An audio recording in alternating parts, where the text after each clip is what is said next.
Bonjour à tous et bienvenue dans le Grand JT de l'éducation. Tout de suite, le sommaire. Éduquer les plus jeunes à la finance et à la gestion d'un budget, voilà une nouvelle idée qui fait son chemin et sans doute a raison vu l'époque. Alors, en quoi consiste l'éducation à la finance et comment parler argent avec ses enfants? On en parle avec nos invités dans quelques instants. Il a été lauréat du prix de la pépite fiction lors du Salon du Livre et de la Presse Jeunesse 2023 de Montreuil. Son ouvrage Le Mérite. On accueille l'auteur Nicolas Michel sur ce plateau dans la seconde partie de ce JT. Dans sa chronique Vue à l'étranger, Guillaume Buan vous parlera du choix de l'allemand en LV2 qui fait un peu défaut. Mais tout de suite, on va retrouver Guillaume pour parler de l'actualité de l'éducation. Bonjour Guillaume. Bonjour Virginie, bonjour à tous. Pour débuter, les suites de la polémique qui entoure la ministre de l'Éducation nationale, Amélie Oudéa-Castéra, s'est rendue dans l'ex-école de son fils. Celle de Littré dans le 6e arrondissement de Paris, un peu plus d'1h15 au sein de l'établissement avec un comité d'accueil, huée ou encore sifflet et casserole de la part des syndicats et des personnes qui étaient présentes également en nombre. À la sortie de ce rendez-vous, Amélie Oudéa-Castéra s'est excusée. J'ai pu revenir sur ces excuses que je leur devais de les avoir blessés. J'ai pu aussi réévoquer le fait que je regrettais de les avoir cités nommément.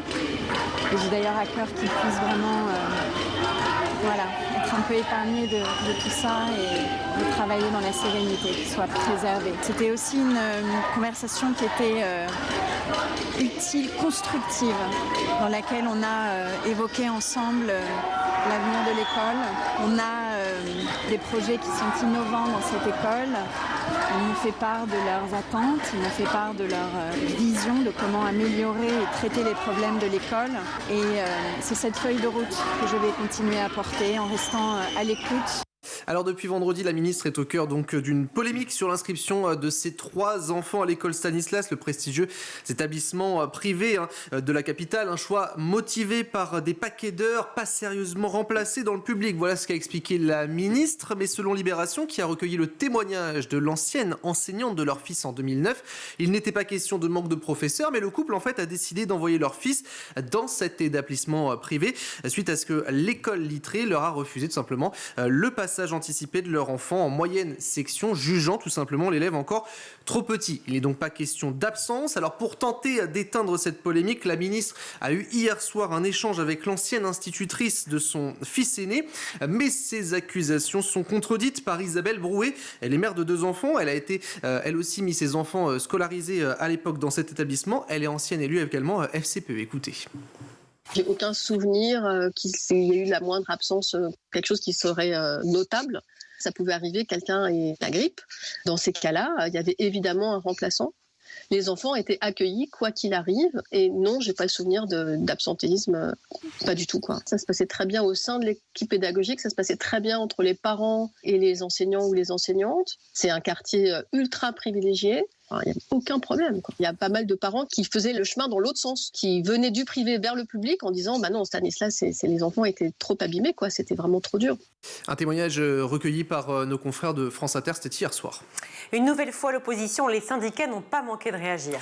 Et ce matin sur RMC, c'est Mathilde Panot qui a ouvert la marche, présidente du groupe LFI à l'Assemblée nationale. Elle a envoyé un message très clair à la fois à la ministre, mais également au président de la République. Le problème, c'est d'abîmer l'école de la République pour justifier un choix personnel.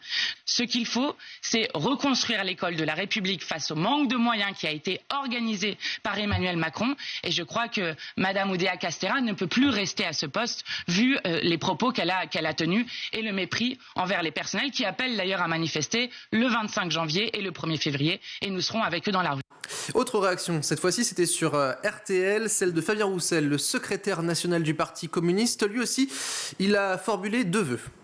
Elle a menti, qu'elle présente des excuses publiques à l'ensemble de la profession. Elle les a méprisées, qu'elle s'excuse de 1, de 2, qu'elle s'engage. Qu'elle s'engage justement à ce que rapidement, il n'y ait plus aucun prof qui ne soit pas remplacé. Ce que je souhaite, c'est qu'elle réponde aux besoins des enseignants, des enfants. Côté syndicat, l'Union syndicale lycéenne par la voix de son président et porte-parole également Gwen Thomas Alves, il demande tout simplement sa démission. Enfin, ça sert à rien. Maintenant, le mal est fait. Elle a beau s'excuser 1000 fois.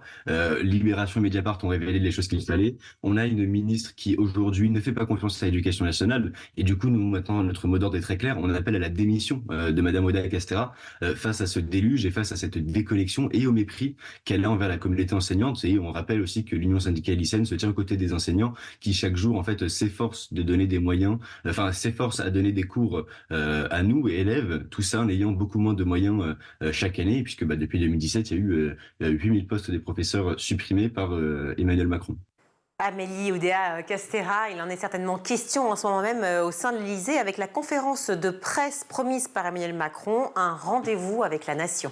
Une conférence débutée il y a déjà un quart d'heure de cela, le président qui va préciser le cap qu'il entend donner aux 3 années restantes de son quinquennat, 7 jours après avoir nommé, rappelons-le, Gabriel Attal en tant que Premier ministre. Pouvoir d'achat, fin de vie, transition écologique, conflit en Ukraine ou encore à Gaza, voire l'avenir de l'école. Autant de sujets qui ne manqueront pas d'être abordés par le président. Certains d'ailleurs pourraient se voir tenir une sorte de référendum sur plusieurs de ces sujets à suivre. Et oui, des sujets qui pèsent lourd sur le moral des Français et qui se ressentent sur le taux de natalité. Les Françaises et les Français font de moins en moins d'enfants. 678 000 bébés sont nés en France en 2023. C'est ce qu'a annoncé l'INSEE aujourd'hui dans son bilan démographique annuel du jamais vu depuis le milieu du XXe siècle. C'est 6,6% de moins qu'en 2022, près de 20% en moins là aussi qu'en 2010, année du dernier pic de naissance, plus de 830 000 bébés. L'indicateur de fécondité s'établit à 1,68 enfants par femme l'an passé, 1,79 en 2022, un seuil qui n'a jamais aussi été atteint depuis la Seconde Guerre mondiale. Un taux en baisse également pour les femmes de toutes les classes d'âge, avec d'ailleurs un âge moyen à la maternité qui s'élève comme en 2022 à 31 ans. Alors on explique cette tendance, je vous propose d'écouter Laurent Toulmont, il est démographe, c'était ce matin sur France Inter. La baisse, elle a été générale un peu dans tous les milieux sociaux depuis 2014. Il y a également une augmentation de l'âge auquel les adultes font des enfants. Donc, les naissances sont reportées éventuellement à plus tard. Grâce à la contraception et la possibilité de recourir à l'avortement, on peut avoir une vie intime et sexuelle épanouie sans se poser la question d'avoir un enfant. Et effectivement, le fait que le choix soit apparu, c'est quelque chose de très nouveau et c'est un progrès énorme dans l'organisation justement des vies intimes et des familles. Alors, autre réaction cette fois-ci, toujours sur France Inter. Ce matin, Anne-Cécile Maillefer, elle est présidente de la Fondation des femmes et elle explique une chose, c'est que être mère, c'est un coût. Il y a un vrai coût au fait d'être mère, un coût au fait d'avoir un enfant qui pèse de manière démesurée sur les femmes. Et c'est à ça aussi qu'il faut réfléchir quand on parle de natalité, c'est des conditions d'accueil, en particulier en premier lieu pour les mères. On a fait un rapport à la Fondation des femmes qui s'appelle le coût d'être mère, qui reprend certains chiffres, par exemple le fait que le défenseur des droits explique qu'un tiers des femmes va être discriminé dans son travail en raison de la grossesse ou de la maternité, que 36% des femmes vont réduire leur activité professionnelle à partir du 2e enfant, alors que seulement 9% des hommes, que lorsqu'elles sont séparées, parce que ça arrive dans 50% des cas quasiment, eh bien les responsabilités paternelles aussi, c'est de ne pas payer sa pension alimentaire. Tout ça va sûrement aussi peser sur le fait que les conditions d'accueil de 2, 3, 4 enfants ne sont absolument pas réunies pour que ce choix puisse être fait. Alors, à retenir également de ce bilan de l'INSEE, l'espérance de vie des hommes atteint 80 ans pour la première fois, le nombre de mariages se maintient, le nombre de Pacs se stabilise et puis en France, nous sommes donc 68 400 000 habitants depuis le 1er janvier de cette année. Vers un retour à la normale sur l'île de la Réunion après le passage du cyclone Bellal. L'alerte rouge qui impose aux habitants de rester chez eux a donc été levée. Le préfet appelle toutefois à la prudence, la vigilance, notamment sur les routes. Le télétravail reste conseillé. Alors actuellement en vacances scolaires, les établissements vont bel et bien rouvrir ce lundi pour la reprise des cours. Notez que le ministre de l'Intérieur Gérald Darmanin est attendu donc d'ici ce mercredi sur l'île, tout comme des secours supplémentaires pour venir en aide aux habitants.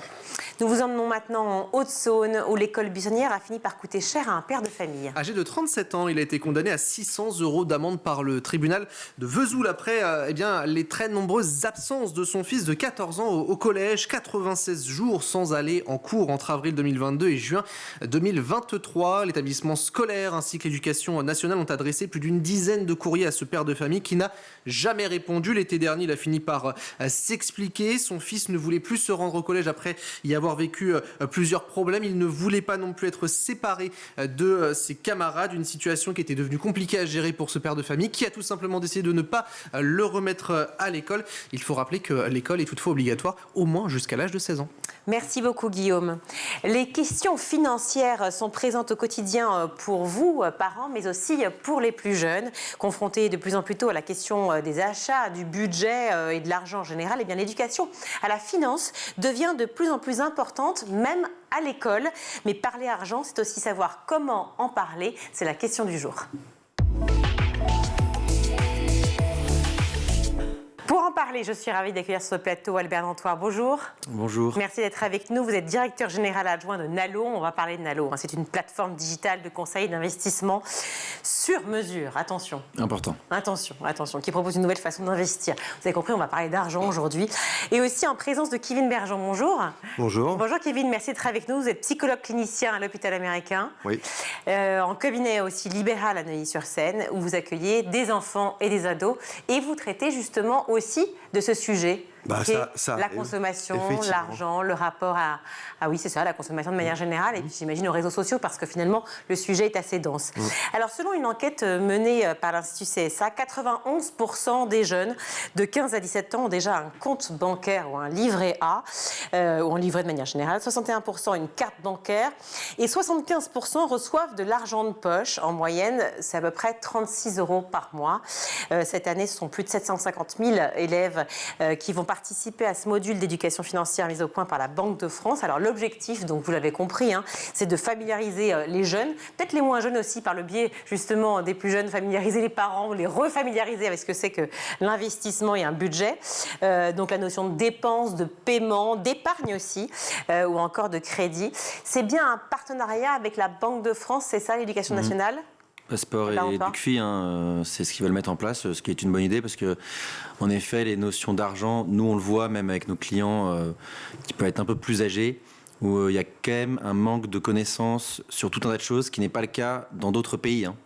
Et alors mon analyse, qui peut être une analyse personnelle, mais qui peut s'avérer assez vraie quand on échange avec différentes personnes, c'est qu'en France, comme on a une possibilité d'assistance financière de l'État quand même sur pas mal de choses, de la santé, de l'éducation, la retraite, etc. Ce qui n'est pas le cas de beaucoup de pays, beaucoup de pays, et donc dans d'autres pays on est plus éduqués. Source, en fait, c'est ça. Oui, en fait tout est déjà fait entre guillemets. Peut-être pas. Mais enfin, quasiment. Une partie. Et d'ailleurs, on nous dit souvent, de manière assez courte, ne vous inquiétez pas, c'est l'État qui paye. Donc on a l'impression qu'on n'a pas besoin de s'en occuper, alors qu'en fait, il faudrait s'en occuper beaucoup plus, et donc être plus éduqué à ce que c'est que le risque, la valeur de l'argent. Alors aller en parler au berceau aux enfants, c'est peut-être pas nécessaire. Je parlais tout à l'heure avec Kevin, une statistique que je lisais, où 68% des enfants de 8 à 14 ans ne savent pas ce que c'est que la bourse. En lisant ça, je me suis dit heureusement. Moi, à l'âge de 10 ans, je jouais au Lego. J'étais plutôt plus content de jouer au Lego que de m'intéresser à la bourse. Savoir ce qu'est la bourse, apprendre à gérer son argent, à savoir ce que ça veut dire investir, épargner. C'est important quand on est jeune ou pas ? Alors, avoir un peu la notion de l'argent et grâce à l'argent de poche qu'on a, se faire une première approche de ce que c'est de gérer un budget, de pouvoir économiser pour se payer quelque chose qui nous plaît, etc. Oui. De là à parler investissement, bourse, etc. Je te rejoins assez là-dessus. Pardon.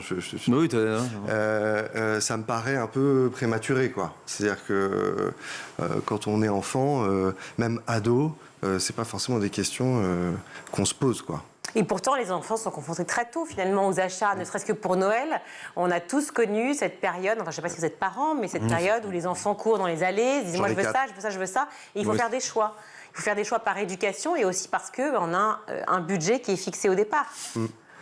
Oui, non, mais de toute façon, après, c'est pas parce qu'on leur enseigne pas ce que c'est qu'un investissement, etc., que les enfants n'ont pas spontanément la notion de ce que peut leur apporter l'argent et de tout ce qu'ils peuvent s'acheter tu faisais référence au Lego, bon bah voilà, hein, ils savent bien que c'est grâce au porte-monnaie de leurs parents qu'ils peuvent s'acheter toutes ces choses-là. Donc la valeur de l'argent, ils l'ont très tôt. Mais après, c'est vrai que de là à en faire des experts de la finance. Mais alors justement, il y a peut-être une différence, peut-être une nuance à apporter entre effectivement, ils savent que c'est les parents qui financent effectivement leurs achats, ou alors l'argent de poche qu'on leur donne, mais de savoir quelle est la valeur de l'argent, c'est très différent, non? Ouais, mais alors ça, si vous voulez, moi qui suis psychologue, forcément, ça prend sa source des choses un peu plus profondes après. C'est-à-dire que la façon dont les enfants vont, je dirais, forger leur rapport à l'argent va beaucoup dépendre de la manière dont leurs parents, en fait, quel est le rapport que leurs propres parents ont avec l'argent. L'argent dans une famille, enfin, l'argent d'une manière générale, c'est dans les transactions interpersonnelles, ça a une influence, et également dans les relations intrafamiliales. Donc, pour donner un exemple de ce que je peux voir moi, dans mon cabinet, c'est des parents qui, parce qu'ils travaillent beaucoup, il manque de temps et peut-être que pour compenser en fait finalement le manque d'investissement, moi je parle d'investissement mais autrement, d'investissement affectif, vont compenser en donnant de l'argent, en couvrant de cadeaux leurs enfants, etc. Bon là on rend pas service à son enfant quand on fait une chose pareille, vous voyez, parce qu'on le fait rentrer dans un système du toujours plus, etc. Et du sentiment que pour venir combler certains vides affectifs, l'argent vient compenser ça. Ouais. Est-ce que c'est important d'apprendre aux enfants à gérer seuls leur argent de poche quand ils ont la chance d'avoir de l'argent de poche?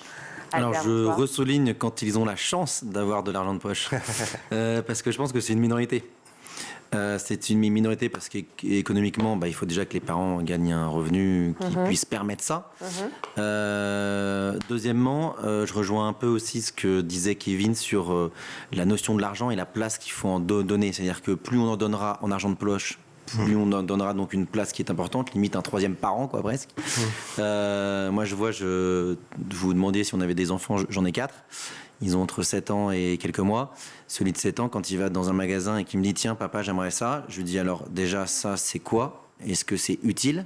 Est-ce que c'est une envie? Est-ce que c'est un besoin ?» Si c'est un besoin, je vais l'identifier avec toi, le besoin.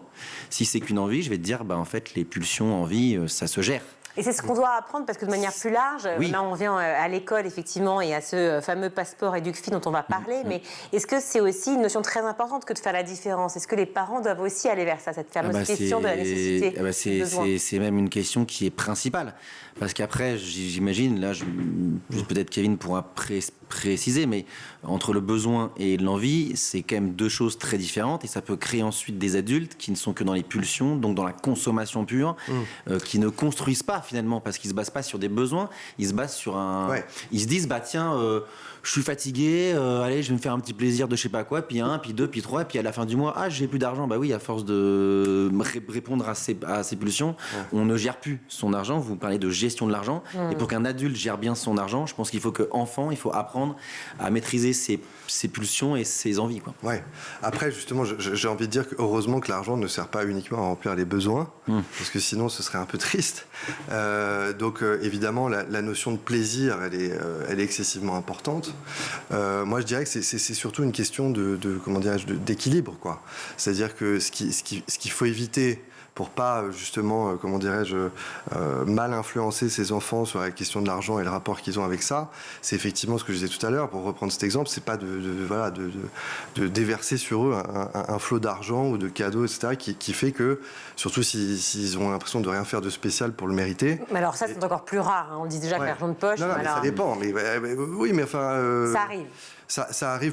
À Neuilly-sur-Seine, d'autant plus. Non, mais d'accord, mais même au-delà des milieux favorisés. Hein. Alors, évidemment, vous avez raison de le dire, à Neuilly plus qu'ailleurs peut-être, mais même dans des milieux finalement défavorisés, où il n'y a pas beaucoup d'argent, les parents se sacrifient justement pour se dire, moi, ce que j'ai pas eu, je veux l'offrir à mes enfants, mais parfois, il peut y avoir une déconnexion comme ça qui fait que ça peut entraîner l'enfant à penser que finalement, l'argent, ça pousse dans les arbres et que... Surtout que si à un moment, il n'y a plus l'argent pour répondre à tout ce qui avait été fait avant, parce que je sais pas, il y a des problèmes financiers, etc., l'enfant, il ne comprend plus. Alors justement, revenons à l'éducation financière, l'éducation de ce qu'est l'argent, la consommation, l'épargne, le crédit, à toutes ces notions-là qui n'étaient pas du tout étudiées à l'école, si ce n'est en cours d'économie, encore, ils sont plutôt assez inexistants, enfin pour beaucoup d'élèves en tout cas. Donc familiariser les jeunes justement avec cette notion de dépense et d'économie, est-ce que vous trouvez que c'est une bonne idée au sein des écoles? Puisque donc là, on va avoir 750 000 élèves qui ont participé à ce module d'éducation financière. Ça dépend à quel âge ils ont. Alors c'est 4e et 3e, Bon, ça va déjà, différencier. c'est un peu plus sensé. Voilà, ça s'adresse à tous les élèves de 4e et aux élèves de SECPA et aux élèves de 3e justement de prépa métier. Oui, dans ces cas-là, on arrive à des âges où ils sont un peu plus confrontés à dépenser de l'argent, parce que peut-être que leurs parents peuvent leur dire, par exemple les fournitures scolaires, va les acheter toi-même et je te donne X euros, etc. Oui. C'est le rôle de l'école, selon vous, Kevin Bergon de... Non, mais j'ai pas vraiment d'avis sur ce point en particulier. C'est embêtant parce que c'est notre émission.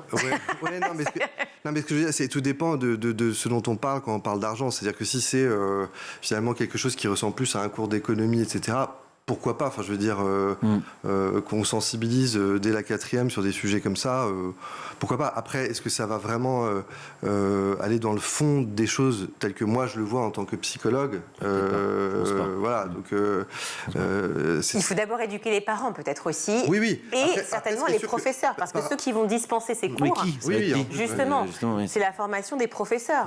Est-ce que vous pensez que ça peut être intéressant pour les professeurs aussi de se former à ça? J'ai envie de te laisser... il faut que ce soit des cas pratiques, en fait. Si c'est trop théorique, les enfants, ils décrocheront vite. Il faut leur vraiment faire des cas pratiques. Et puis surtout, non seulement la gestion de l'argent, mais aussi l'investissement de son argent. Je pense que là, 4e, 3e, on peut arriver à des âges où on peut un peu plus dire aux gens, voilà, l'argent que vous recevrez plus tard de vos salaires ou de votre héritage, ou je ne sais trop quoi, il faut l'investir. Il ne faut pas le dépenser systématiquement et puis vider, en fait, tout ce qu'on a et puis se retrouver un moment, zut. Et là, dans cette perspective, il faut donc comprendre ce que c'est que le risque. Parce qu'un investissement, c'est du risque. Mais si on prend du risque, donc il peut y avoir du rendement ensuite. Et c'est toutes les notions d'entrepreneuriat aussi. Finalement, investir, c'est un peu entreprenant. C'est quelque chose qu'on entreprend. Un peu comme quand tu montes une boîte, ou etc. Donc je pense que la différence aussi, aujourd'hui, d'ailleurs, on le voit, il y a une espèce, entre guillemets, de discrimination entre les gens qui sont issus de familles d'entrepreneurs, de gens plus éduqués ou des postes plus élevés dans une boîte. On voit bien qu'il y a une espèce de reproduction sociale.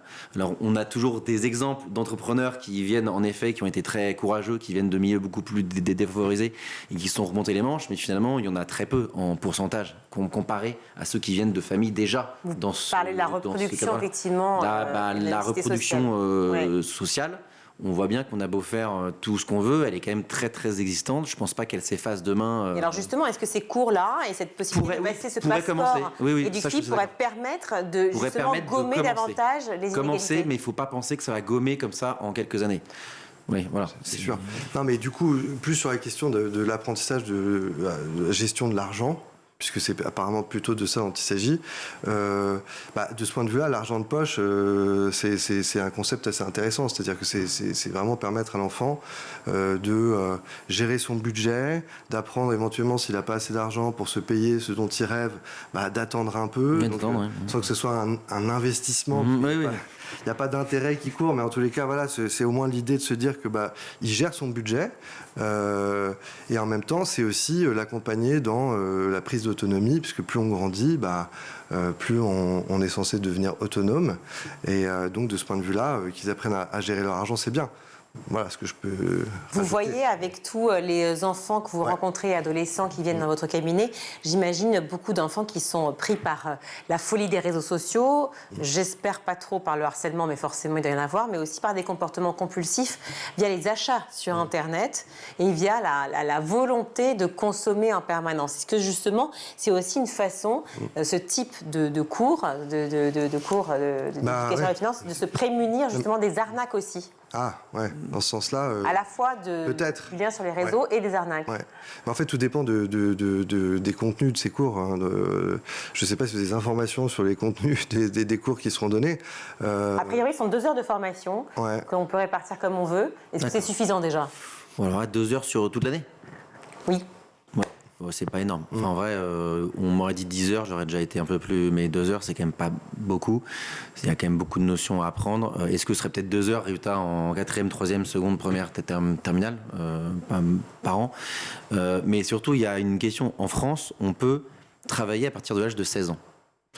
Là, vous parliez de 4e, 3e, 16 ans, c'est quoi? C'est seconde, première, quelque chose comme ça? Ouais, je veux dire, il y a plein de petits boulots à faire quelques heures par semaine pour savoir que quand je travaille 1 heure, je vous prenez l'exemple d'enfants qui demandent dans un rayon à leurs parents, tiens, je voudrais un paquet de gâteaux ou un paquet de bonbons, etc. Mais en fait, moi, je dis à mon fils, ok, ça coûte 2,53 €. Je lui dis, 2,53 €, c'est... je sais pas, genre 20 minutes de travail sur le plus bas salaire en France. Disons, t'es rigolo, toi. Non, oui, mais il faut bien comprendre. Et là, il se dit, ah oui, d'accord, donc ça fait du travail. Donc ensuite, est-ce que c'est vraiment quelque chose dont tu as besoin ou quelque chose dont tu as envie? Et donc je dis, encore une fois, on peut travailler à partir de l'âge de 16 ans. Il y en a plein de gens qui travaillent à partir de cet âge-là, après les cours, le week-end, pendant les vacances, au lieu d'être un peu oisif. Et là, au moins, on sait que là, je vais travailler une journée entière. Je sais qu'ensuite, je vais aller le dépenser. Bon, j'ai quand même bossé 5 heures. C'est sûr. Je vais pas. Oui, c'est sûr. Après, moi, j'ai plutôt tendance à penser que quand on est élève et qu'on est à l'école, même si effectivement, on peut faire des petits boulots et gagner un peu d'argent comme ça, notre mission, c'est d'abord d'apprendre. Bien sûr. Mais ça concentrer là. Oui. Qu'est-ce que permet Nalo, justement, la plateforme dont vous êtes le directeur général adjoint? Nalo, on propose plusieurs choses. Premièrement, d'investir par rapport à ses projets et ses horizons de son projet et à qui on est. Donc selon l'âge. Et même en tant qu'enfant? Alors, en tant qu'enfant, en fait, ça va prendre à la place des parents. C'est les parents qui signent. Parce que les tuteurs d'un mineur, c'est les parents. Donc il y a cette possibilité-là. On fait aussi beaucoup d'éducation financière pour les adultes aussi, parce qu'encore une fois, comme je le disais, en France, malheureusement, l'éducation financière est assez faible, pour plein de raisons dont on pourrait reparler une autre fois. Mais voilà, c'est vraiment nos 2 missions, éduquer financièrement les gens pour les amener à bien investir pour leur projet de vie. En effet, il y a investir pour des raisons purement financières, je touche des dividendes, des intérêts et tout, mais en fait, après, ça va nous permettre de rebalancer l'argent sur les études de ses enfants, changer mais surtout qu'avant d'arriver à ça, il y a déjà le principal fait, c'est de pouvoir se loger, se nourrir, etc. Tout simplement, et se vêtir. Donc en fait, la plupart des enfants n'ont pas d'initiation à ça, ne sont pas initiés effectivement à la problématique de l'argent, et puis surtout, il y a eu souvent un tabou sur ce sujet de l'argent. Dans beaucoup de familles, on ne parlait pas du tout d'argent. Donc est-ce que selon vous, Kevin Bergon, c'est important de parler d'argent avec ses enfants? De toute façon, un psychologue vous dira jamais qu'un tabou c'est une bonne chose. Non, au contraire, il faut essayer d'être souple, le plus souple possible, j'ai envie de dire, avec ce sujet-là, comme tant d'autres en fait, comme même tous les sujets. À l'école ou en famille? Oui, à l'école ou en famille. Et de ce point de vue-là, je pense que les parents comme l'école peuvent fonctionner de concert. C'est-à-dire que moi, j'ai plutôt tendance à dire qu'il faut plutôt préserver en fait les enfants de ces... J'aurais plutôt tendance à penser qu'il faut les préserver de ces questions de l'argent. Il arrivera bien assez tôt le temps où ils devront gagner leur vie, etc. Et notamment à l'école, moi je me dis que voilà, l'école républicaine telle qu'on l'aime, c'est celle de la méritocratie, c'est celle de l'égalité des chances, etc. Et que finalement, sans forcément parler d'uniforme, de choses comme ça, mais le fait déjà d'essayer de repousser le mercantilisme hors des frontières de l'école, ça me paraît pas mal, ne serait-ce que par exemple, puisque je parlais d'uniforme, mais sans aller là-dessus, mais ne serait-ce que de proscrire toutes les baskets de marque, tout ce qui est très ostentatoire, un peu comme pour les signes religieux ou toutes ces choses-là, c'est-à-dire laisser ne tout pas ça, différencier. voilà. Et sacraliser le savoir et les connaissances et le goût de l'effort, et voilà, et pas faire rentrer tout ce mercantilisme au sein de l'école. Merci à vous deux d'avoir été sur ce plateau pour nous parler justement de cette nouvelle mesure, idée au sein de l'Éducation nationale qui s'appelle les passeports EducFi et qui s'adresse donc aux élèves de 4e et de 3e et qui a démarré cette année pour pas mal de nos élèves qui donc pourront passer ce passeport EducFi. Albert Lantoir, directeur général adjoint de Nalo, et Kevin Bergon, psychologue clinicien à l'hôpital américain et en cabinet libéral à Neuilly. Vous accueillez les enfants et les ados. Merci. Merci à vous. À bientôt, on marque une courte pause.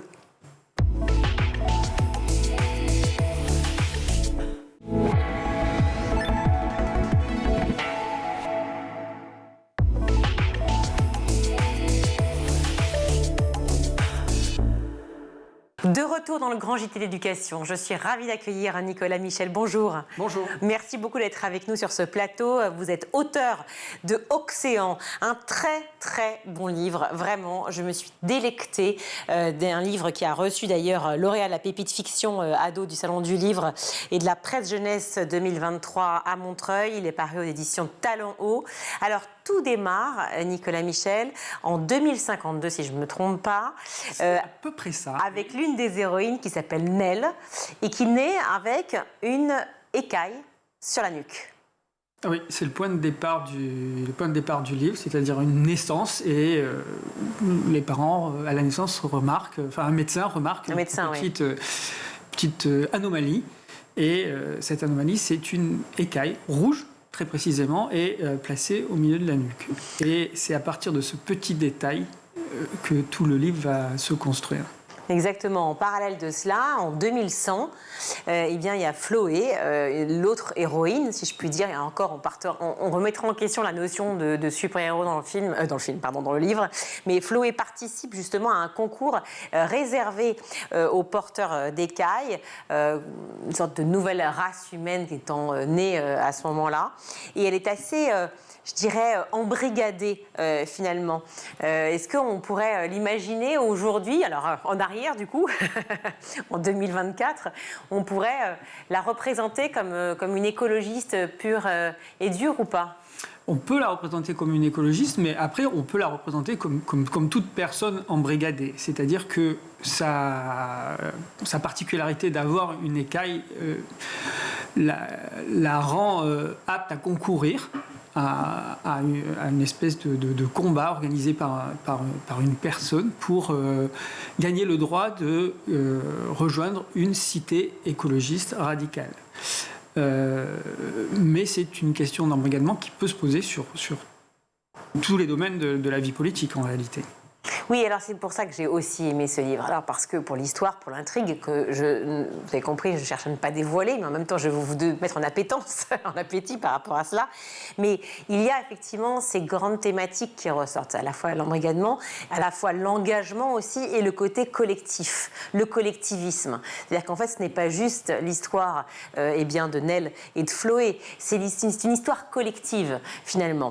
Pour arriver, avant d'arriver à l'aspect collectif, cette société dont vous parlez, effectivement, recrute pour un concours un peu physique hors norme des gens donc porteurs d'écailles, cette fameuse écaille. Et ils vont créer cette base appelée Océan, qui est une sorte d'île en partie sous-marine. Et effectivement, quand je parle d'embrigadement, elle est recrutée, mais à vie. C'est bien ça ? C'est ça. En fait, l'idée, c'est de partir de la notion d'utopie, en fait, et qu'est-ce qu'on est capable de faire pour réaliser une utopie et pour construire quelque chose de nouveau. Et donc, ça part d'un point de vue, finalement, de changer le monde positivement, si vous voulez. Et donc, cette jeune fille, mais d'autres jeunes qui sont dans le même cas qu'elle, c'est-à-dire qui sont aussi porteurs d'écailles, vont s'engager et ils sont prêts à donner leur vie. Moi, je suis parti de l'idée que la dernière utopie qui existait encore aujourd'hui, c'était cette utopie-là, c'est-à-dire de, quelque part, essayer de préserver ce qui reste à préserver. Mais l'idée aussi, c'est que derrière les utopies, il y a toujours des personnes qui cherchent à les manipuler, à les transformer, voire à les utiliser. Et donc, c'est toute la thématique, finalement, du roman, c'est qu'est-ce qu'on fait pour changer le monde et quel risque on prend aussi quand on essaie de changer le monde. Oui, changer de monde et peut-être parler d'aliénation, parler de manipulation, mais c'est ça, c'est aliéner à une société en particulier pour son idéologie, pour ses idées, pour la volonté. On l'a vu, ne serait-ce qu'il n'y a pas si longtemps pour la présidentielle, cet engagement des jeunes pour l'écologie était le plus important qui soit. Eh bien, cette idée de vouloir changer de monde, cette entreprise, elle se présente comme défenseur de l'environnement. En fait, elle n'est pas tant. Alors, c'est difficile de ne pas révéler, puisque le livre fonctionne sur un certain nombre de fausses pistes. C'est-à-dire qu'on croit qu'on est dans l'écologie. En fait, on est dans quelque chose qui est complètement différent. Et moi, ce qui m'intéressait, c'était de partir au départ sur cette différence physique. C'est-à-dire que ces personnes sont porteurs d'écailles et À partir du moment où ils ont cette écaille, ça va les différencier des autres. Alors, on peut évidemment faire le rapport avec toutes les questions qui tournent autour du racisme, c'est-à-dire ces petites différences physiques qu'on peut avoir entre nous. Vous avez les yeux bleus, vous êtes noir, vous êtes blanc, et qui vont déterminer des choix politiques et des engagements. Et c'est là où le roman devient plus complexe, c'est-à-dire qu'on n'est plus vraiment dans l'écologie, mais on est dans quelque chose qui touche peut-être plus profondément à notre humanité. Oui, c'est ça, la discrimination, le déterminisme, l'aliénation, la manipulation, tous ces mots qui ressortent effectivement tout au long du livre et qui sont vraiment... moi, que j'ai ressenti de manière très forte, qui me rappelait, alors je ne sais pas, j'espère que vous n'allez pas hurler, mais ça me rappelait mon premier roman que j'ai lu très jeune, qui était Le meilleur des mondes d'Aldous Huxley, puis après 84 d'Orwell, tout un tas de livres qui m'ont passionnée, où j'imaginais cette vie future et où en fait on était complètement dans le présent. Est-ce qu'aujourd'hui on pourrait se dire... Peut-être, en ayant lu Océan, on clôt le livre et on se dit, dans 50 ans... Je ne pense pas avoir inventé quoi que ce soit qui relève de 2100. Déjà, en fait. Je pense que tout existe déjà et les livres que vous mentionnez font partie des livres qui sont des références de ce livre, c'est-à-dire 84 est nommément cité, Jules Verne est cité aussi, puisqu'il y a l'aspect marin. Il y a beaucoup de gens qui rapprochent aussi d'Hunger Games, qui est aussi une référence qui m'a intéressé moi en tant que lecteur. Et les éléments que je rassemble, en fait, je ne les ai pas du tout inventés, je les ai trouvés dans l'actualité récente, en extrapolant un petit peu. Oui, mais enfin, on est quand même dans quelque chose qui n'existe pas encore, ou en tout cas qui peut être dit du futuriste, non ? Alors, il y a des éléments qui semblent futuristes, mais qui sont dans l'actualité vraiment contemporaine. Sans rien révéler, il y a une question, par exemple, de l'utilisation des ressources marines des grandes profondeurs. C'est une question qui est dans l'actualité très fréquemment actuellement, puisque beaucoup de gens se demandent s'ils ne vont pas essayer d'aller exploiter les minéraux et minerais qui se trouvent à 5-6 000 mètres de profondeur. Ce qui est compliqué, mais ce qui est aujourd'hui déjà en cours. C'est-à-dire qu'on commence déjà à tester comment on peut aller chercher des nodules polymétalliques pour pouvoir utiliser les métaux pour construire les téléphones portables. Et donc ce capitalisme, cette économie-là, elle existe déjà et elle détermine un certain nombre de choix. Il y a des gens qui commencent à réfléchir sur est-ce qu'on va créer des lois pour protéger les fonds marins ou pas. Mais c'est vraiment des questions qui sont très actuelles. Un domaine qui vous plaît particulièrement, vous connaissez bien, je crois que vous êtes plongeur vous-même, passionné... Je fais pas mal de plongée, oui. Ouais, passionné par la mer. Et vous avez eu envie aussi d'écrire ce livre, cette pépite fiction, puisque vous êtes lauréat de pépite fiction au Salon du Livre et de la Jeunesse. Peut-être aussi sur la mer et sur les profondeurs, parce qu'en fait, on s'est toujours attelé à parler finalement de l'espace et de l'univers. Oui, alors c'est vrai que la question de l'espace, elle est très présente quand on écrit de la dystopie ou de la fiction.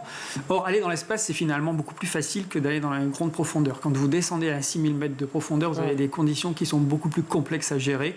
La pression, le froid, le noir absolu, parce qu'il n'y a aucune lumière. Alors que dans l'espace, vous avez quand même le soleil.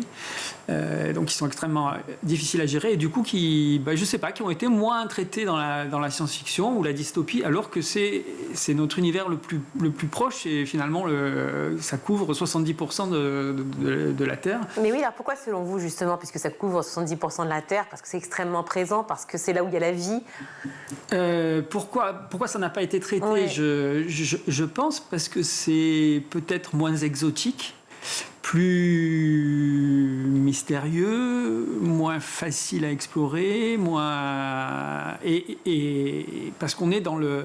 Je pense que la question du noir absolu et de la pression, en fait, sauf avoir de la lumière avec vous, vraiment, vous y voyez rien, quoi. Oui, c'est complètement terrifiant. Donc je pense que c'est peut-être une des raisons pour lesquelles c'est pas trop traité. Enfin, il y a quand même des livres qui le font, bien sûr. Alors, au-delà de tout ce qu'on a pu évoquer, quand on parle de racisme, discrimination, évidemment de radicalisation, de prise de position, il y a celle que j'ai évoquée en tout premier lieu, qui est celle de collectivisme. Alors, certes, des héroïnes ou super-héroïnes, et puis d'ailleurs des héros aussi, des hommes aussi, mais finalement, le collectif qui prime, avant tout. Oui, c'était l'idée, moi, que je voulais vraiment défendre au début, c'est-à-dire que l'héroïne qu'on suit, qui fait le concours, qui s'appelle Chloé, donc celle qu'on suit en 2100, est une héroïne complètement embrigadée, complètement tournée finalement autour de son propre nombril, et qui agit comme on lui a inculqué d'agir. Et parallèlement à ça, on va suivre l'évolution de Nell, donc qui est la première à être née avec une écaille, et elle qui va construire une forme de résistance. Et j'avais pas du tout envie de mettre en avant une super-héroïne ou un super-héros. Parce que dans le super-héros traditionnel, on n'est pas loin finalement de la notion de dictature, puisque le super-héros va sauver tout le monde, et c'est par le pouvoir d'une personne, donc une personne qui n'est pas élue, qui a juste des pouvoirs supérieurs aux autres. Et moi, c'est quelque chose qui est très à la mode, beaucoup de films, etc., qui est très intéressant. J'adore aller voir des films, des comics ou des choses comme ça, mais sur le plan philosophique, sur le plan politique, ce genre de personnage qui va sauver tout le monde, c'est quand même un peu dangereux. Et puis la réalité, en fait, fait que tout simplement, on ne se sauve pas seul. Donc toute la question du livre, c'était ça, c'était de mettre en avant l'idée que si on voulait changer le monde, c'était pas seul qu'on le faisait, mais en construisant quelque chose avec ses contemporains. C'est sacrément réussi. Voilà, c'est chez Talent Haut, Océan de Nicolas Michel. Merci beaucoup d'avoir été sur le plateau du Grand JT pour nous parler de votre dernier ouvrage. D'autres sont bien sûr disponibles, tout aussi réussis. Merci d'avoir été avec nous sur le Grand JT. On va retrouver Guillaume Buan pour sa chronique.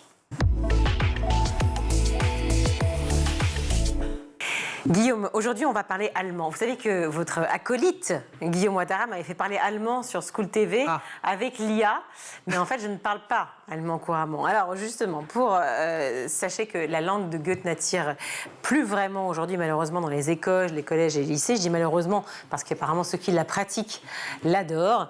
Elle n'est plus choisie comme langue vivante numéro 1 par les élèves. Oui, je ne pourrais pas être un bon exemple. J'ai pris espagnol également, je ne pourrais pas vous aider en allemand. Et d'ailleurs, l'allemand c'est trop dur. Ou encore l'espagnol c'est plus simple à comprendre avec des bases de français. L'espagnol est une langue beaucoup plus connue dans le monde entier. Voilà quelques réactions de jeunes étudiants, ce qu'on a pu recueillir. Et bien, je vous propose d'écouter le bilan dressé par Thérèse Claire. Elle est présidente de l'Association pour le développement de l'enseignement de l'allemand en France. Nous, ce qu'on note avec tristesse, c'est évidemment le recul de l'apprentissage de l'allemand, aussi bien en tant que langue vivante 1 que langue vivante 2, et ça depuis une dizaine d'années, et ça s'est accentué avec la réforme du collège de 2016. Alors, quelques chiffres. En 1994, 600 000 élèves avaient choisi l'allemand en langue vivante 1. En 2022, cela ne représente seulement 139 814 élèves. En décembre dernier, l'ancien ministre de l'Éducation nationale, Gabriel Attal, avait fait une apparition et était intervenu face à l'Assemblée parlementaire franco-allemande. Il avait alors tiré la sonnette d'alarme avec des chiffres plus récents. Par exemple, à la rentrée de 2023, dans le second degré, seulement 13,5% des élèves avaient pris allemand, contre 15% l'an passé et 2,7% dans le primaire. À l'opposé, par exemple, l'espagnol est passé de 28,9% à 58% d'adeptes en 2021. Alors, comment expliquer cette baisse ? Eh bien, écoutez la réponse de Gwen Thomas-Alves, il est président de l'Union syndicale lycéenne. Les lycéennes et lycéens préfèrent aller peut-être plus vers l'espagnol parce que c'est peut-être plus simple et qu'il y a plus d'opportunités en parlant espagnol qu'en parlant allemand aujourd'hui. L'espagnol reste une langue très parlée dans le monde, que ce soit en Amérique du Sud et dans tout le monde hispanique. Et donc évidemment qu'il y a une préférence pour l'espagnol et non pas pour l'allemand. Alors justement, qu'en est-il des opportunités professionnelles? Alors, on évoquait l'anglais, qui est quand même parlé sur les 5 continents. 70 pays l'ont comme langue officielle. Environ 130 millions de personnes dans le monde parlent allemand. Là, pour une langue maternelle. Par exemple, dans l'Union européenne, l'allemand est la langue maternelle de 4 pays. L'Allemagne, vous l'aurez compris, l'Autriche, la Belgique, le Luxembourg, la Suisse également, le Liechtenstein. Et pour Thérèse Claire, l'allemand est tout simplement très attractif niveau professionnel. L'allemand est la langue la plus parlée en Europe. L'Allemagne, c'est le premier partenaire de la France d'un point de vue économique. Donc on a de très bonnes raisons rationnelles d'apprendre l'allemand et d'inciter les jeunes de notre pays à apprendre l'allemand. Il y a énormément de coopération, il y a une université franco-allemande, il y a des débouchés, il y a plus d'offres d'emploi demandant l'allemand que l'espagnol. Donc très clairement, l'allemand, pour un élève français qui veut faire carrière en Europe, est intéressant. Et est-ce qu'on peut expliquer aussi ce désamour par une crise de la vocation des profs d'allemand? Oui, ça joue énormément, même parce qu'entre 2026 et 2021, le nombre de professeurs a été divisé par 2. 10 189, on est passé à 5 801 en 2021. Conséquence, un professeur d'allemand a sous sa responsabilité 2 fois plus d'élèves, c'est ce que déplore justement Thérèse Claire. Il y a aussi une désaffection pour le professorat d'allemand. Ils sont très souvent amenés à enseigner sur 2, voire 3 collèges. Et ce qui a aussi des répercussions, notamment sur leur vie quotidienne. C'est fatigant, effectivement, de changer d'établissement, de s'intégrer à plusieurs équipes pédagogiques, de suivre la vie des élèves. Et puis, en même temps, pour lancer des projets, ce qui est un des points forts de l'allemand, c'est les possibilités d'échange. C'est les possibilités d'échanges scolaires qui sont très formatrices pour les élèves. Et d'ailleurs, l'an passé, 58% des postes de professeurs d'allemand n'avaient pas été pourvus au CAPES lors donc des examens d'entrée. Alors quelle solution on a face à cette situation? Je vous propose une nouvelle fois d'écouter Thérèse Claire, car il faut travailler dès le plus jeune âge selon elle, et surtout il faut sortir. Il faut donc des filières, des voies d'apprentissage telles que les bilangues qui permettent de la 6e à la 3e d'apprendre l'allemand en parallèle de l'anglais. Et puis après, bien évidemment, il faut susciter la demande. Il faut effectivement des actions de promotion sympathiques. L'Allemagne est très riche culturellement, musicalement. Les explications donc de Thérèse Claire, il faut le rappeler, c'est la présidente de l'association pour le développement de l'enseignement de l'allemand en France. Bon, voilà ce qu'il reste à faire à notre ministre de l'Éducation, Amélie Oudéa-Castéra. Ça en fait des chantiers pour elle. Oui, entre autres. Tout de suite, on va retrouver Malika Ménard dans Souvenir d'écolier. Et cette semaine, son invité est le chanteur et ancien candidat de la Starac, Mario Barravecchia. Où est-ce que tu as grandi ? Parce qu'on va s'intéresser à ton enfance. Alors j'ai grandi en province de Liège, en Belgique. Mon grand-père était mineur, donc est arrivé après la Seconde Guerre mondiale en Belgique. D'Italie alors? De Sicile. Ouais. Voilà, pour travailler dans les mines et puis nourrir sa famille. Il a eu 4 enfants, dont ma mère. Et donc j'ai grandi dans un petit village qui s'appelle Mons-les-Lièges et ensuite à Flémal. Ce sont des petites communes comme ça autour de Liège. Et j'ai eu une enfance vraiment formidable avec un petit frère qui est... Vous étiez 2? Ouais, on est 2, qui a 3 ans moins que moi. Oui, donc très proches. Et on est très proches, tout à fait. C'est des bons souvenirs, l'enfance? Ah, c'est super souvenirs. Enfin, à l'époque, tu sais, on n'avait pas de téléphone, de smartphone, de réseaux sociaux. Ouais, c'est surtout ça. Et on faisait plein de choses à l'extérieur. Donc je me rappelle, moi, avec mon frère, on prenait le vélo, on allait rouler dans le quartier avec des copains, on allait jouer au foot. Et ça n'a pas de prix.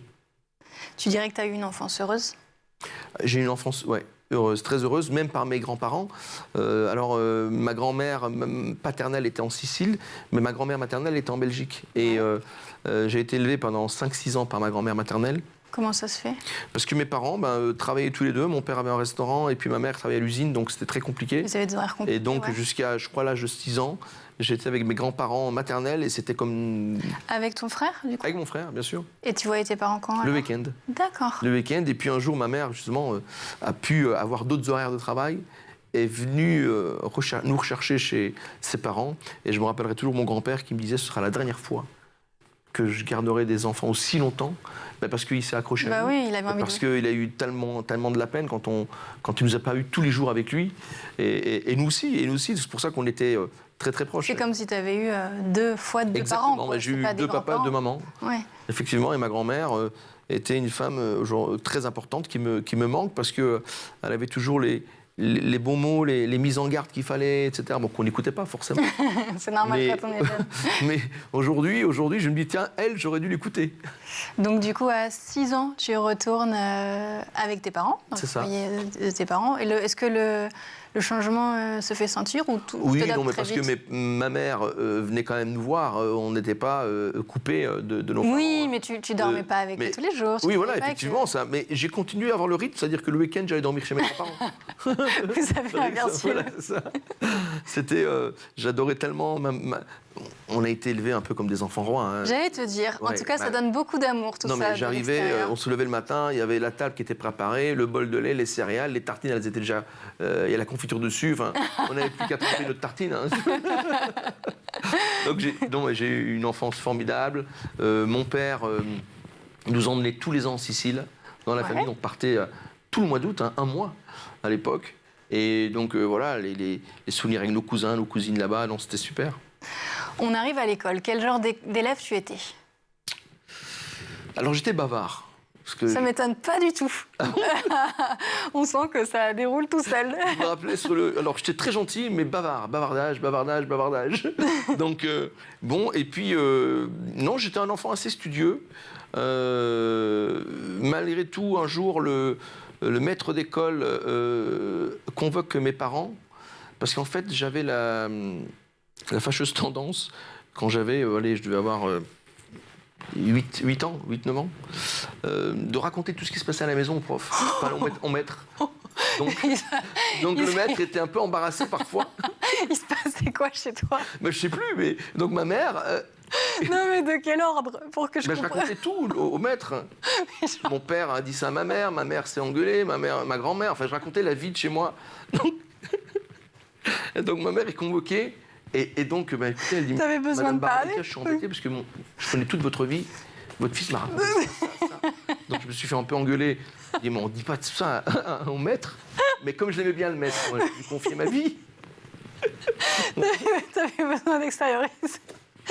Non, en fait, t'avais besoin d'avoir des amis, tu sais. Ma mère,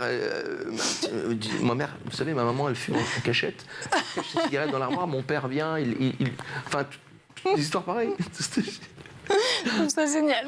Et donc voilà, et puis la maîtresse de religion aussi, qui avait convoqué mes parents parce que à chaque fois je l'interpellais quand elle racontait les histoires de Jésus, je lui disais non, c'est pas comme ça que ça s'est passé. Hein. Bon, toi, t'avais envie d'avoir un avis sur tout, et oui, en fait, t'avais envie d'interagir avec tout le monde surtout. Mais je faisais naturellement, et T'étais un élève sociable alors? Oui, très. Et puis j'ai eu des super maîtres. Enfin, cette période-là, je m'en rappelle comme si c'était hier. J'ai adoré l'école primaire, mais vraiment. J'imagine le maître. J'adorais l'école primaire. Mais le maître, il pouvait pas te dire de lui-même. Stop. Mais il a certainement dit, je pense. Je sais plus, je m'en rappelle plus, mais je me souviens en tout cas qu'il a convoqué mes parents. Je crois que c'est ma mère qui est venue seule. Ouais. Et je me rappelle de tout. Je ne sais pas si toi tu te rappelles, mais je me rappelle de tous mes instituteurs, institutrices, de la maternelle au primaire, en primaire, de gym, tout. Et on avait une ambiance géniale. Et il y a une différence. Je le vois avec mes enfants aujourd'hui. Il y a quand même une différence. Je trouve que les instituteurs à l'époque, institutrices, étaient beaucoup plus proches de nous, des enfants, etc. Je pense qu'aujourd'hui, avec tout ce qu'on peut plus faire... Toi, clairement, ils étaient proches de toi, oui. Tu te sentais à l'aise. Ah oui, j'étais à l'aise. Et c'était comme une famille à l'école, en fait. Et du coup, il n'y a que des bons souvenirs aussi de l'école, en fait. Oui. Et puis, non, même mes camarades. Aujourd'hui, j'ai mon meilleur ami qui habite à Los Angeles. Il était à l'école maternelle et primaire avec moi. Ok. Et donc, voilà, je le vois dans quelques jours. On va fêter une nouvelle ensemble. C'est génial. Ah bon, vous avez gardé ce lien toutes ces années? Ah oui, toutes ces années. Alors qu'il est dans un autre continent. Exactement. Et c'était déjà la fin de ce numéro. On se retrouve demain, toujours en compagnie de Mario, pour la suite de Souvenirs d'écoliers. Merci, tout de suite c'est le meilleur de School TV avec le Zap. j'ai appris en vous lisant que la dépression postpartum, qui touche quand même beaucoup de femmes, environ 20% selon une étude qui date de 2021, que vous citez, ça touche aussi les hommes. Ça touche aussi les hommes, tout à fait. Alors l'étude, pour l'instant, la mieux menée sur le sujet, c'est une étude de l'Université de Sydney qui évaluerait à 13% le nombre de pères qui pourraient souffrir de dépression postpartum. Le chiffre qui est très intéressant, je trouve, dans cette étude à retenir, c'est surtout que le risque de dépression postpartum du père est augmenté de 50% lorsque la mère a fait une dépression postpartum. Ce que je résume par « prenons soin des mères », ça fera du bien à tout le monde. En toutes circonstances, et ça c'est un leitmotiv de votre travail, il faut parler, parler, parler, ne jamais hésiter à en parler. Alors je le cite à l'occasion de la dépression postpartum parce que vous le dites notamment dans ce chapitre-là, mais en fait vous le dites partout. Oui, c'est important de communiquer, c'est important de communiquer entre nous, dans le couple parental, c'est important de communiquer avec ses pairs, c'est un truc qu'on ne fait pas beaucoup entre mecs, de parler de la paternité, c'est vrai, peut-être qu'on devrait le faire plus. Par contre, qu'est-ce que vous pensez Kylian Mbappé au Real à la fin de l'année? C'est exactement ça. Je vous ai un truc de conversation de mec. J'avais compris, c'est un peu stéréotypé, mais bon. Oui, mais c'est comme ça en vrai. Mais ce sont des codes qui existent encore beaucoup. On appelle ça la masculinité hégémonique. Et du coup, voilà, c'était vraiment ce sujet de parler, oser parler et oser dire même les trucs, justement, peut-être se dire, je comprends pas, pourquoi est-ce que ma femme, elle me fait chier à devoir changer des couches alors que je pense que c'est à elle de le faire. Oser dire ça, une fois que c'est sorti, même si c'est horrible à dire, une fois que c'est sorti, on peut en parler, voilà. Est-ce que vous estimez qu'on devrait avoir, comme avant la réforme du bac, parce que c'était le cas, des heures de cours dédiées à la création de mini-entreprises? À l'époque, ça s'appelait PFEG, Principes fondamentaux de la gestion, de l'économie et de la gestion, des cours qui créent des vocations parfois et qui permettent de développer aussi, vous en parliez, toutes ces compétences clés. Oui, je pense que ça serait une très bonne chose. On est un pays où l'entrepreneuriat doit être développé. Après, si jeune, ça peut être l'entrepreneuriat, ça peut être aussi pour moi la conception d'un projet à but non lucratif, d'un projet collectif pour la communauté. Ce qui compte, je pense, c'est l'idée d'un projet, c'est-à-dire de quelque chose de complexe à mettre en œuvre, multidimensionnel, et qui implique forcément de réunir différentes compétences, différentes énergies, différentes personnes et de faire ensemble. Depuis longtemps... Donc, oui, moi je suis à 200% ces pédagogies de projet. On en parle aujourd'hui, on en a déjà parlé effectivement. Il est tout jeune, il a presque 5 ans. Il va avoir 5 ans en 2024, effectivement. Dans quel but il a été créé ? Tout simplement pour permettre aux établissements scolaires qui voulaient avoir un développement européen, de pouvoir être reconnus. Et c'est très très important aujourd'hui, à la fois pour les chefs d'établissement, pour la communauté éducative, pour les parents aussi. Je pense que quand on a un établissement maintenant qui a une plaque avec le label sur la porte de l'établissement ou à l'intérieur, c'est vraiment une garantie qu'on aura une vision dans le projet pédagogique en lien avec l'Europe. Et aujourd'hui, ou plus que jamais, les mobilités européennes sont essentielles pour avoir des compétences un peu renouvelées. Dans le monde compliqué qu'est aujourd'hui, c'est une assurance pour tout le monde qu'on sera européen. Et dans une année où l'on va voter pour les élections au Parlement européen, c'est une bonne chose. Ne se sentent pas toujours autorisés à se plaindre, qui ne se sentent pas légitimes à ressentir du mal-être, étant donné que leur compagne a fait, entre guillemets, le plus gros du travail. Je cite Claire Darmon. Et oui, exactement, c'est exactement ça. Et c'est vrai que cette citation, elle est parlante, c'est qu'on ne se sent pas légitime à avoir le droit de se plaindre. Et même de choses qui peuvent être très matérielles, par exemple, le fait qu'on a passé une nuit toute pourrie sur un vieux matelas naze qu'on a payé 10 balles la nuit à la maternité parce qu'on n'est pas prévu en fait dans les maternités la plupart du temps. Et vous conseillez pourtant d'y dormir à la maternité. Et oui, et je conseille d'y dormir. Et j'ai passé des nuits toutes pourries sur un matelas. Ça sent le vécu. Voilà. Et c'est vrai qu'on ne se sent pas le droit de se plaindre. Et à côté de moi, j'avais ma compagne qui avait vécu une césarienne et qui ne pouvait même pas marcher. Donc c'est vrai qu'on ne se sent pas le droit de se plaindre. C'est vrai. Mais d'un autre côté, on est humain comme tout le monde. T'as bien dormi? Ouais, super, il n'y a pas de problème. Il y a des cours d'empathie qui commencent cette semaine dans l'éducation nationale, qui doivent être généralisés dans l'éducation nationale, dans les écoles à la rentrée 2024. Est-ce que selon vous, c'est une bonne chose justement pour le développement des soft skills à l'école? C'est pas une bonne chose, c'est génial, c'est une nouvelle, nous acteurs sur les soft skills des enfants, on milite pour ça depuis pas mal d'années. La France a du retard là-dessus. C'est pour ça qu'on a été chercher un exemple au Danemark, qui a une 20aine d'années d'expérience sur le sujet. Les cours d'empathie, c'est la clé. C'est appelé des cours d'empathie, mais c'est bien plus général que simplement du développement de l'empathie. En fait, c'est du développement des soft skills, des compétences psychosociales beaucoup plus large que ça. Et c'est la clé pour un climat scolaire épanoui, c'est la clé pour un apprentissage épanoui. Les parents ont parfois tendance à opposer l'apprentissage des disciplines dites classiques à ces éléments qui peuvent paraître plus nouveaux et plus accessoires à certains.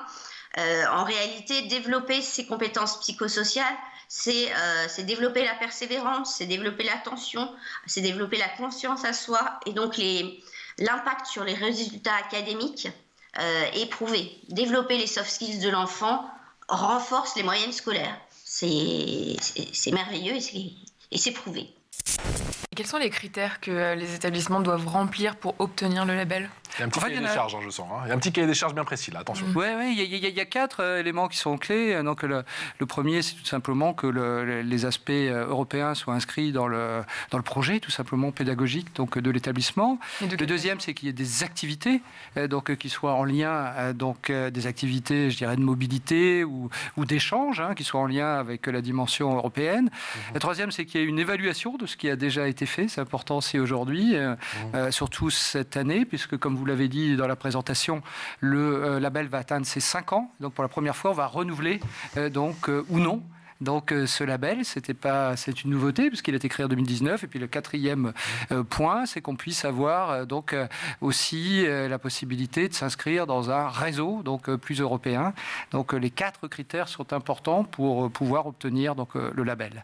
Après, pour faire simple, c'est d'abord le label d'une mobilisation pro-européenne, mobilisation pro-européenne. Aussi bien pour les établissements publics que privés ? Oui, pour les privés sous contrat et puis aussi pour les établissements du ministère de l'Agriculture. Ils sont nombreux à être aussi intéressés à avoir ce label. Et tout le monde finalement s'y retrouve, que ce soit les enseignants parce que c'est aussi la reconnaissance de leur travail, le chef d'établissement aussi parce que c'est la reconnaissance de son engagement en faveur de l'Europe, puis les parents. Et puis les plus importants, les élèves. C'est la fin de cette édition. Merci à vous tous de nous avoir suivis. Merci beaucoup Guillaume d'avoir été avec nous. Vous revenez quand ? Mardi prochain. Est-ce que vous savez déjà quel va être le thème de votre chronique ? On a un gros dossier sous le bras. Effectivement, avec Emma. Année charnière en termes d'élections. On vote dans plusieurs pays. On va s'intéresser justement à la part de nos jeunes. Est-ce qu'ils votent ? Est-ce qu'ils ne votent pas ? Pourquoi ? Comment ? On posera toutes ces questions. On aura surtout les réponses. Ah, j'ai hâte. On peut ajouter quelques minutes en plus, s'il vous plaît, les amis, en régie, pour ce type de chronique, parce que je pense que ça va être passionnant. Merci beaucoup à toute l'équipe en régie. Aujourd'hui, c'est Xavier Sanchez à la réalisation. Mon son, c'est Thibaut Goury-Lafont. Le maquillage, Laure Audemont et Emma Ferré et Laura Girard à la rédaction. Très belle soirée. Ciao.